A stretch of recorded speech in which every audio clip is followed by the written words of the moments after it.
Pertama-tama terima salam Buddhis dari saya, nama saya Adi Budaya, nama Budaya. Perkenalkan, nama saya Alicia Vanessa Liu dengan NIM 210502008 dari Fakultas Ekonomi Bisnis jurusan Manajemen. Hari ini saya akan menjelaskan mengenai kerukunan umat beragama. Nah, apa itu kerukunan umat beragama? Kerukunan umat beragama yaitu kondisi di mana umat beragama dapat saling menerima dan saling menghormati keyakinan masing-masing, dan juga bisa saling menolong dan bekerja sama dalam mencapai tujuan bersama. Nah, selanjutnya saya akan menjelaskan mengenai toleransi dan kerukunan beragama dalam sejarah agama Buddha. Agama Buddha adalah agama yang penuh dengan toleransi, kedewasaan. Kehidupan beragama tidaklah ditandai dengan sikap fanatisme, menjaga kemudian ajaran semesta, tetapi kedewasaan hidup beragama justru ditandai dengan kemampuan kita untuk menghargai orang lain walau memiliki tradisi dan ajaran yang berbeda.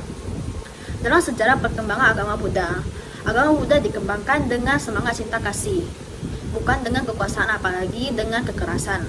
Sang Buddha menjaga arus perpindahan agama dengan sangat hati-hati.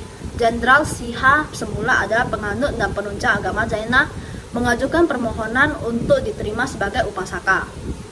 Namun Buddha Gautama mengajukan agar ia mempertimbangkan keputusan tersebut.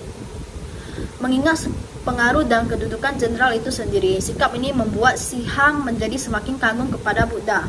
Orang lain justru sangat menginginkan dan akan mengumumkan ke seluruh negeri kalau seorang jenderal seperti dia menjadi pengikutnya.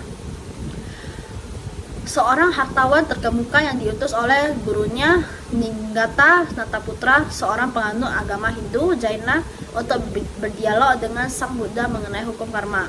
Dan di akhir dialog, Upali timbulnya keyakinan dengan ajaran Buddha dan memohon agar Buddha berkenan menerimanya sebagai muridnya.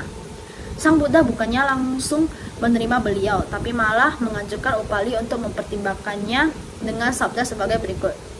Upali, kau adalah murid yang bijaksana dari seseorang guru besar yang sangat terpandang di dalam masyarakat. Mengenai keinginanmu untuk menjadi penganutku, menjadi siswaku, dipikirlah masak-masak, jangan terburu nafsu.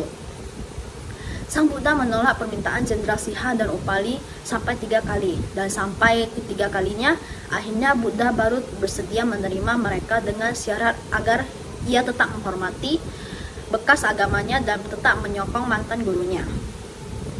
Nah, pada masa Raja Asoka, yaitu Maharaja Asoka Wardana pada abad ketiga sebelum Masehi di negeri India, seorang raja Buddhis yang menjalankan pemerintahan dengan sistem Buddha Dharma mengutamakan semangat cinta kasih, toleransi, dan kerukunan hidup umat beragama.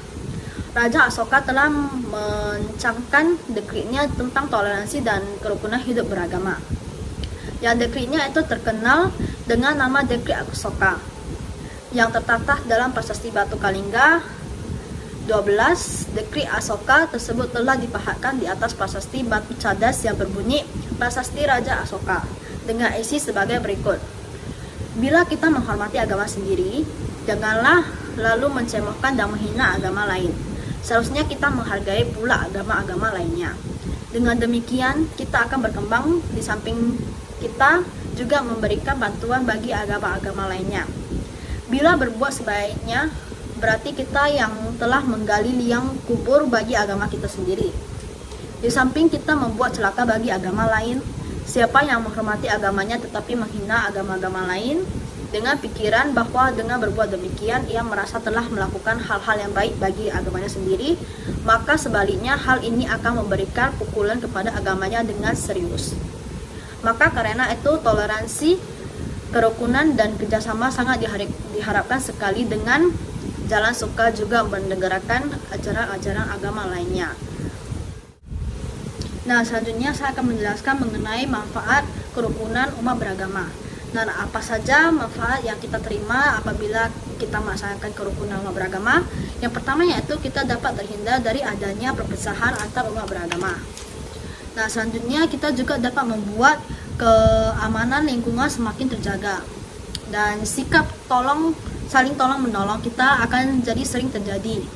Nah, yang selanjutnya yaitu Membangun persaudaraan. Kita dapat membangun persaudaraan antar umat beragama sehingga tidak adanya terjadi perpecahan antar umat beragama.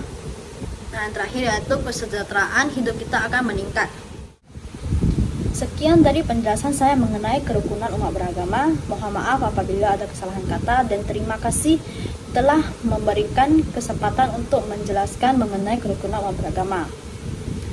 Sekian dari penjelasan saya. Nama saya Adi Budaya, Namo Buddhaya.